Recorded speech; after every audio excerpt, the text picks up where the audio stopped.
First, the lethal chill that claimed lives even before adversaries could. For the initial 15 seconds, I ask for your complete focus. The frontiers people of the Wild West didn't dread the revolver, the renegade, or even starvation, as much as a much more ancient and persistent threat. It insidiously invaded their bodies, sapped the strength from their hands, and annihilated entire families before assistance could be summoned. This formidable foe was winter itself. Long before gunfire shattered the frontier's tranquility, cold was already a deadly force. History repeatedly underscores winter's role as a silent executioner. On the Eastern Front during World War II, over 90,000 soldiers perished, not from enemy combat, but from the brutal freeze of 1941. In the Ardennes, at the Battle of the Bulge, thousands of American troops were incapacitated by frostbite before ever encountering the opposition. Throughout history, cold has consistently been a strategic force enhancer, an adversary that neither bargains, sleeps, nor misses its mark. Yet, on the American frontier, pioneers faced another harsh truth. The plains and prairies of the West lacked forests for concealment, substantial timber for warming their dwellings, and natural barriers to deflect the piercing winter gales. Those ill-prepared swiftly grasped the same lessons soldiers had learned in Europe. This was not merely uncomfortable cold. This was lethal cold. This insight prompted a question that underpinned one of the most ingenious survival innovations in frontier history. Why did people forsake sturdy walls, heavy coverings, and bulky attire, choosing instead to burrow into the earth like creatures? Why did settlers place more trust in a slender stratum of soil than in the most robust edifice they could construct? And why did this ancient stratagem preserve innumerable lives, while thicker, more substantial, heavier shelters failed? Bear with me, because the answer redefines everything we believe about warmth and survival. Second, the erroneous notion that mass equates to protection. For much of human existence, individuals presumed that greater substance implied greater security. This conviction influenced military formations, architectural styles, garments, and even the initial cabins erected by settlers venturing into the frontier. A heavy coat was deemed warm, dense wool was considered resilient. Bulk became synonymous with comfort, and comfort gradually morphed into certainty. However, certainty cannot repel the wind. History is replete with the ramifications of this misjudgment. In 1812, Napoleon's Grand Army marched into Russia clad in thick wool coats, confident in their weight and density.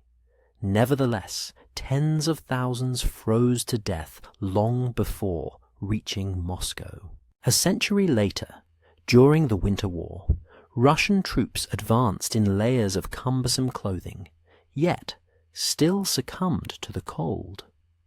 Meanwhile, the lightly dressed Finnish soldiers, employing sophisticated layering techniques rather than sheer bulk, moved more swiftly, remained drier, and ultimately outlasted them. These were not mere coincidences. They were demonstrations of a scientific principle that settlers would eventually rediscover. Thickness does not guarantee insulation. If moisture pervades the system, wool turns into a sponge. Heavy coats trap perspiration. Thick walls fracture and lose heat the instant humidity encroaches. And on the frontier, moisture was ubiquitous, emanating from the earth, drifting through the atmosphere, and freezing on every surface it contacted. Settlers who relied on bulk discovered too late that it was a deceptive semblance of safety. Those who persevered comprehended a more profound truth. Warmth is not achieved by accumulating more material, but by regulating what transpires within the existing layers. This realization would impel them underground, leading to one of the most frequently misunderstood survival tactics in American history. Third, the mechanics of human heat loss, the scientific explanation. To grasp why the dugouts surpassed thick-walled cabins, one must comprehend how the human body dissipates heat. Fortunately, the scientific principles are straightforward, as our ancestors understood them long before we provided them with labels. Heat depletion commences with conduction. When your apparel becomes damp, whether from snow, groundwater, or your own perspiration, it adheres to your skin and directly extracts core warmth. Moist fabric offers no insulation. It depletes vitality. Early settlers learned this harshly as wool coats became saturated during storms and solidified into rigid plates of ice. Next comes convection. When wind penetrates gaps in substantial walls or permeates thick but damp clothing, it siphons heat away like a stealthy thief. The relentless Great Plains wind taught settlers that regardless of their cabin's thickness, the cold effortlessly infiltrated through fibers and fissures, drawing heat out with every gale.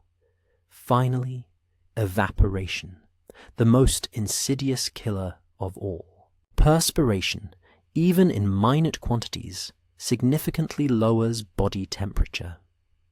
Many settlers toiled arduously throughout the day, constructing, transporting, excavating, only to collapse in the evening as the sweat retained in their heavy clothing began to freeze. Evaporation exacted a toll on those who attempted to outmaneuver the cold. But here lies the crucial point. Dry air possesses an inherent insulating property. It is not the fabric itself that sustains life. It is the stable pocket of air that the fabric safeguards. When air remains dry and still, heat persists. When air becomes moist or displaced, warmth vanishes. Dry air, not dense material, preserves lives. This revelation ultimately motivated settlers to excavate dwellings into the earth. Underground, the air was constant, the temperature predictable, moisture could be managed, and crucially, the walls did not depend on bulk. They relied on the physics of immobility.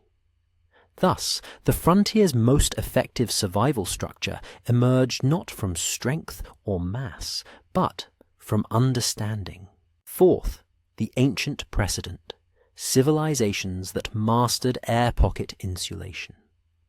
Long before contemporary armies engaged in frigid battlefields, humanity had already conquered the challenge of staying warm, not through bulk, not through thickness, and certainly not with the cumbersome textiles we romanticize today, but with something far more refined: air. Across the ancient world, cultures inhabiting the harshest climates instinctively recognized that survival hinged on trapping static pockets of dry air close to the body. They did not await scientific explanations. They grasped it through generations of brutal winters that relentlessly punished every misstep. The Inuit of the high Arctic perfected this principle. Their parkas, fashioned from caribou fur, contained innumerable microscopic air pockets between each hollow hair. These pockets did not simply obstruct the cold. They forged an internal microclimate, an immobile buffer that sustained warmth even when temperatures plummeted far below what any military coat could withstand. The Sami of northern Scandinavia pursued a similar approach. Their reindeer hide garments were meticulously layered, not for aesthetic appeal, but to establish strategic air chambers that permitted moisture to escape while retaining heat.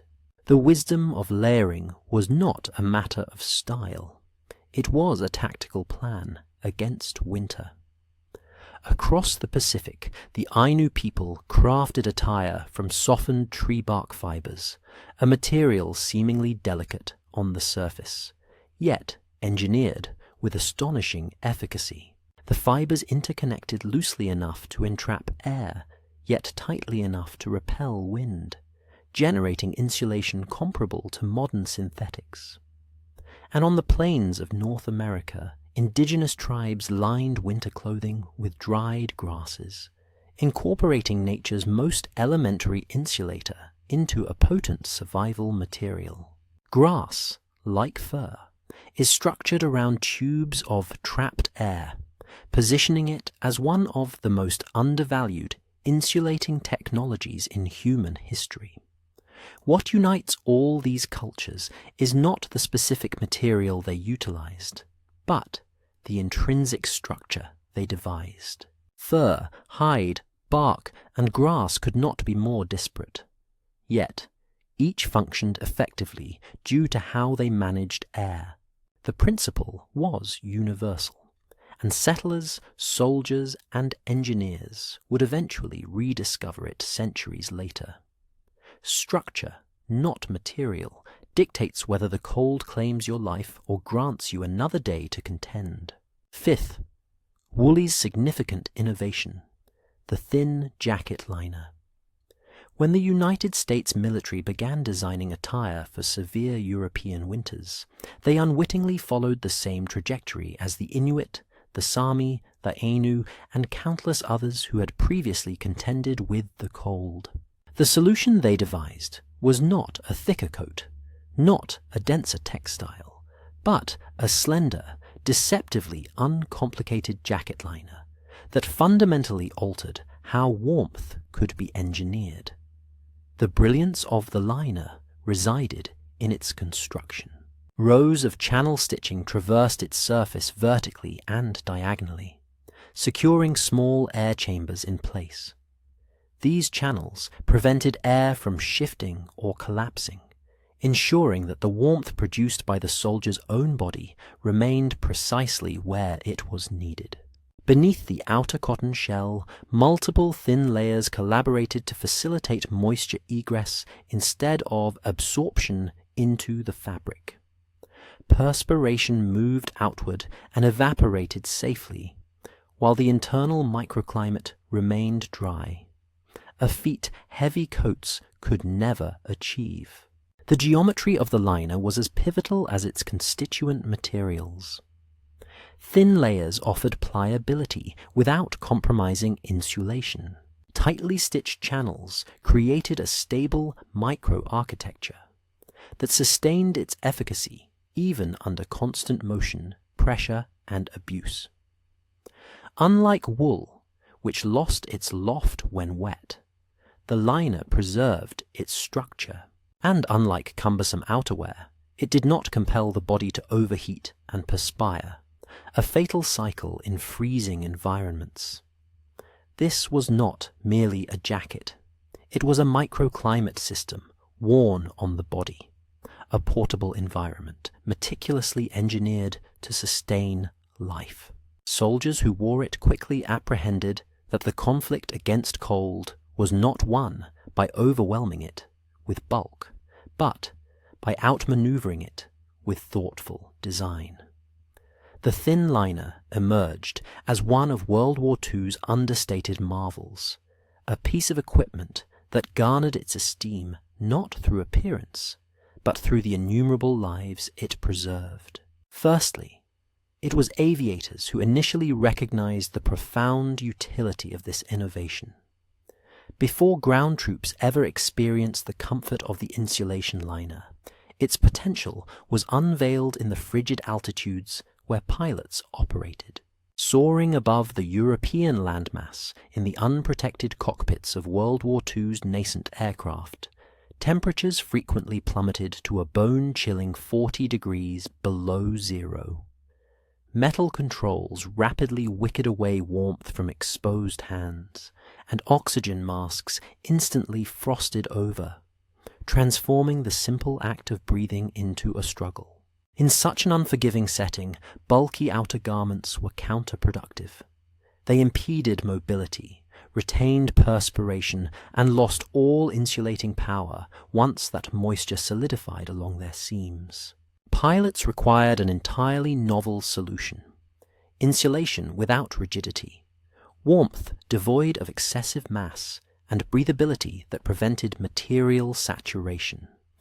They needed a tire that complemented their movements, rather than hindering them.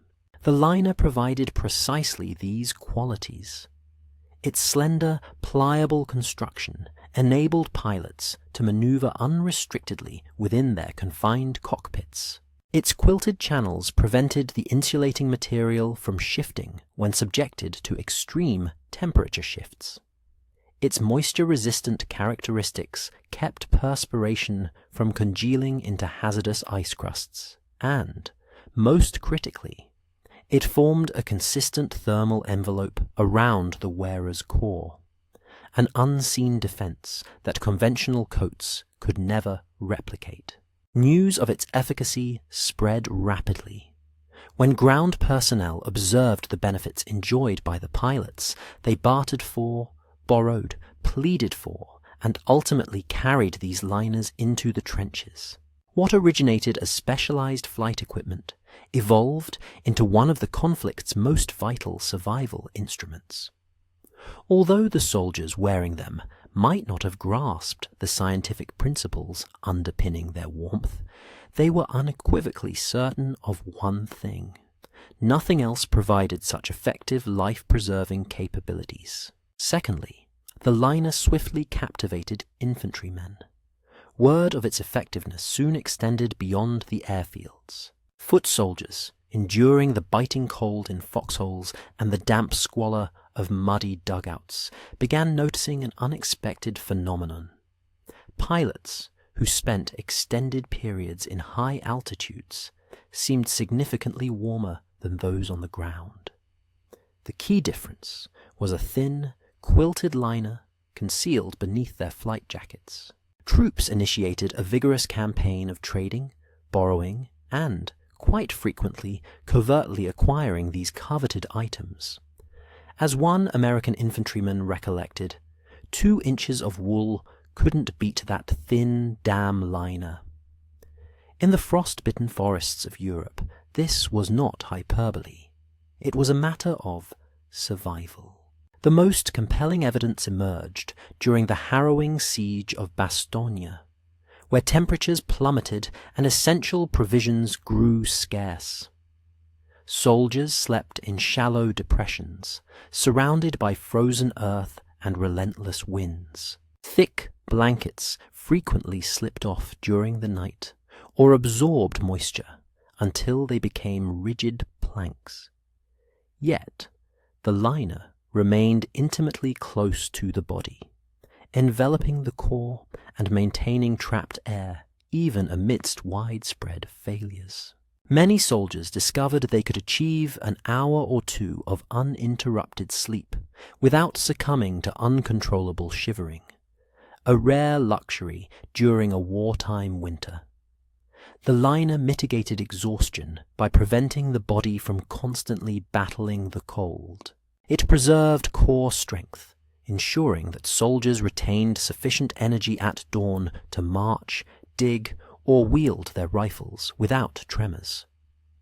Unlike blankets, which frequently shifted, bunched, or froze into unmanageable forms, the liner never failed its wearer. It stayed in place, retained its shape, and resisted solidifying into a block of ice upon contact with moisture.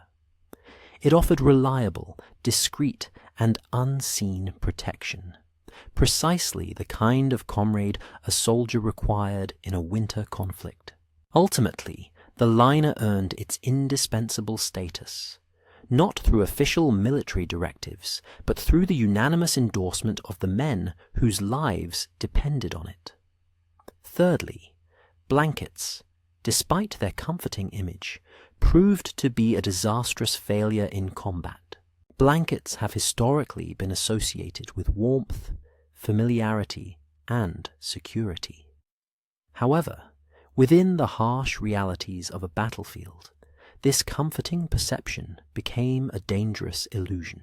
A blanket is designed for a bed, a stationary room, a quiet evening, not for a frozen trench under artillery bombardment. When the full force of the cold descended, blankets exposed their critical flaw. They were ill-suited for such an environment. Soldiers quickly learned that blanket fabric exceptionally readily absorbed moisture. Snow, mist, sweat, even the ambient humidity rising from the ground, all saturated the fibers. At nightfall, the blankets would stiffen, becoming by dawn a sheet of ice, a brittle slab more applicable for roofing than for providing warmth. Many soldiers recounted waking to find their blankets frozen into bizarre configurations, so rigid they could stand independently. What had once been soft and warm transformed into a heat-sapping trap for the body. Yet, moisture was not the sole adversary. Blankets were prone to movement. They slipped from shoulders, slid down legs, causing discomfort and exposing skin at the most vulnerable junctures. Each minor adjustment, turning over, repositioning gear, reaching for a canteen, robbed the body of warmth, forcing it to recommence its struggle against the cold. Every adjustment expended vital energy. Every shiver incurred a penalty, and every lost pocket of insulating air precipitated a deeper descent into exhaustion. Ultimately, blankets on the battlefield became a treacherous semblance of comfort. Their failure stemmed from their reliance on perfect conditions, circumstances that war would never provide. The liner, in stark contrast, became an extension of the body. It moved in unison with the wearer, steadfastly protecting the core. While blankets succumbed to the cold, the liner silently maintained its ground. Fourthly, the metabolic war highlights why the liner was so crucial.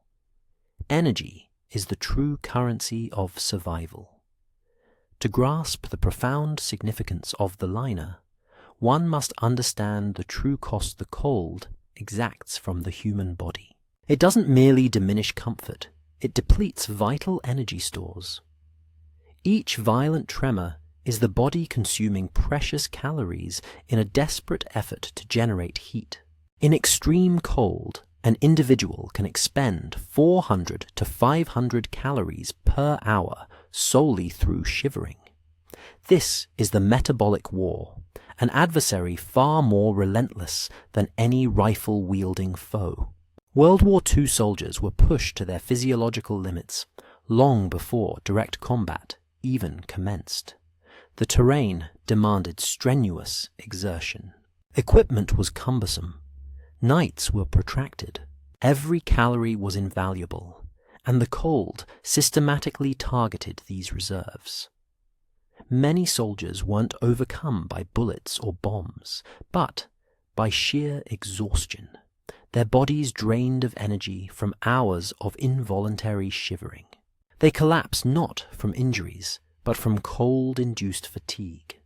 They lost their ability to concentrate, to march, to fight effectively. This is where the jacket liner transcended mere apparel. It became a defense against metabolic collapse. By stabilizing the core temperature, it prevented unnecessary shivering. By managing moisture, it averted the catastrophic chilling that occurred when perspiration froze. And by retaining pockets of still air, it lessened the body's continuous demand to generate heat. Soldiers reported feeling remarkably stronger, more alert, and more capable during operations, simply because the liner enabled their bodies to conserve energy. The truth is, both straightforward and profound. The liner did not merely keep men warm, It kept them alive by safeguarding the one resource more precious than ammunition, provisions, or fuel: human energy. On a battlefield where every stride required endurance and every breath carried a cost, the liner empowered soldiers to persevere when others could not. And that, more than any other factor, explains why this slender, unassuming layer surpassed coats twice its size and blankets that promised solace but delivered only hardship. Fifthly, the liner demonstrated remarkable resilience, proving tougher than wool against the relentless abuse of the battlefield. Nothing remained pristine, dry, or untouched in such an environment. Gear wasn't neatly folded in barracks. It was dragged, crushed, soaked, burned, and frozen. Amidst this brutal context, the jacket liner undeniably proved its war-worthiness, in a way wool never could. Soldiers recounted instances of liners being pulled through mud during night maneuvers, then briefly air-dried over open flames, only to be donned again minutes later. They spoke of liners drenched in freezing rain, trampled underfoot, or sprayed with snow and ash. Yet, each time, the liner resumed its intended function with surprising dependability. Wool, in contrast, swiftly deteriorated. Once wet, it compacted into dense, heavy sheets, losing its loft, the fundamental structure responsible for wool's warmth. The fibers matted together, obliterating the tiny air pockets necessary for insulation. And upon drying, wool frequently hardened, shrinking into rigid panels that no longer conformed to the body or effectively trapped heat. What once appeared to be nature's perfect cold-weather solution disintegrated under the unyielding assaults of warfare. The liner, however, behaved differently. Its quilted channels preserved its structural integrity, even when the internal materials shifted.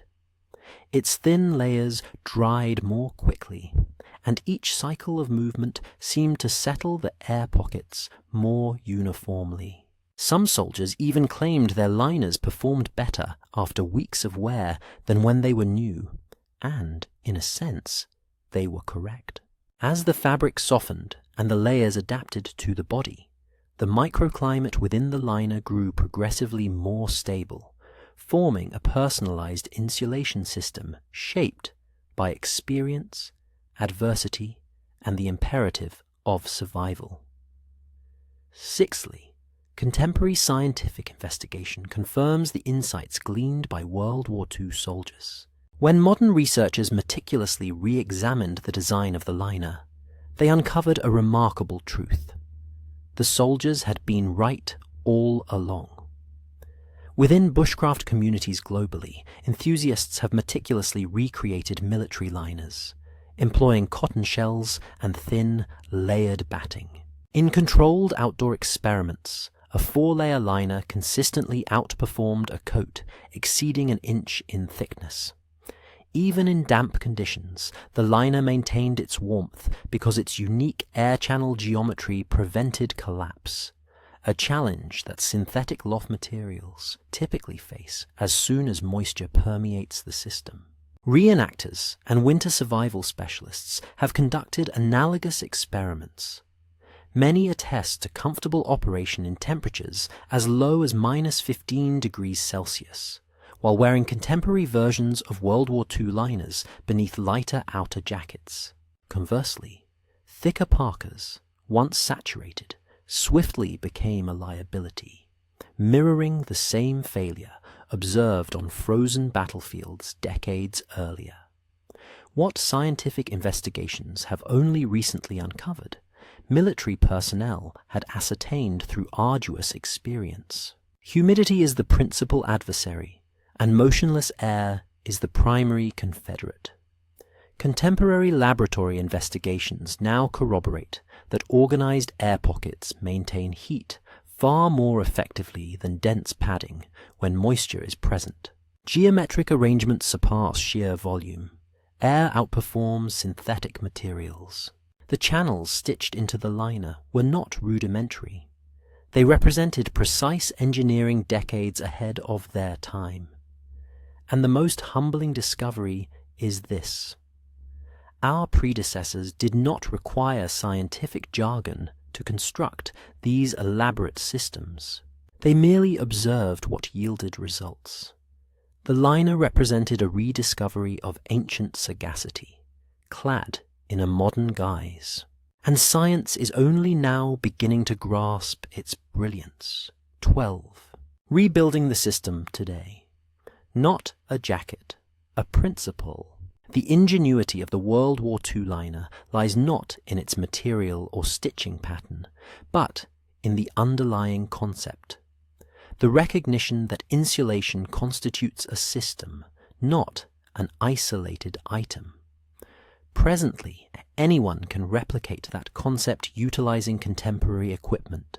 Sleeping bag liners, for instance, employ the same tenet by establishing a stable air layer within a bag, enabling the user to remain warm without exclusive reliance on bulk. Vapor barrier attire, while seemingly counterintuitive, prevents evaporation from depleting the body's heat, thereby gaining invaluable hours in critical situations. Wind-resistant layers strategically positioned on the exterior intercept convection before it can dissipate warmth from the internal layers. Even minimalist emergency shelters adhere to this philosophy. The slender reflective blankets employed by hikers do not generate heat independently. They entrap air and avert the escape of radiant warmth. In cold weather survival training, instructors emphasize that your paramount objective is not to procure thicker materials, but to cultivate an environment where your body's inherent heat can flourish. Whether employing natural fibers, synthetic textiles, or makeshift resources, the fundamental lesson endures. Construct the air gap, regulate the moisture, and allow the body to manage the rest. This is the reality that pioneers, soldiers, and even ancient hunters comprehended. Warmth does not originate from accumulating mass. It stems from delineating the unobservable. Ultimately, the liner is not something to be replicated stitch by stitch. It is a testament that survival belongs to those who grasp the physics of their own respiration, their own warmth, and the delicate equilibrium between comfort and calamity. 13. The conclusive truth. Humans survive by comprehending cold, not by resisting it. When we pivot from the narratives of conflict, the experiments, and the engineering, one realization transcends all others. The World War II jacket liner was never merely an article of clothing. It was a testament to human ingenuity, evidence that survival favors sagacity over brute force.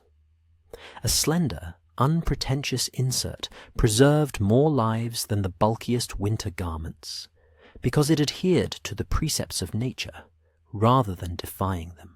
Cold is indifferent to appearances. It does not reward mass, thickness, or the sensation of comfort.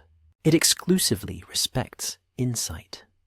The insight that static air is precious, that moisture is lethal, that warmth commences with the body, not the fabric.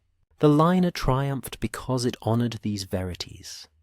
It transmuted simplicity into resilience, structure into security, and history into a manual for continued existence. And that is the ultimate lesson this forgotten innovation imparts to us. The ancient concepts, the unassuming materials, and the unpretentious design.